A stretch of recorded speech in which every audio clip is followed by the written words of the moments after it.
உண்டானதே. காதல் என்ற மந்திரத்தின் மாயம் என்ன, கல்லும் முள்ளும் இப்போது பூவானதே.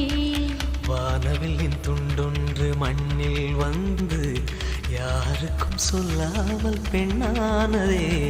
தென்மேற்கு பருவக்காற்று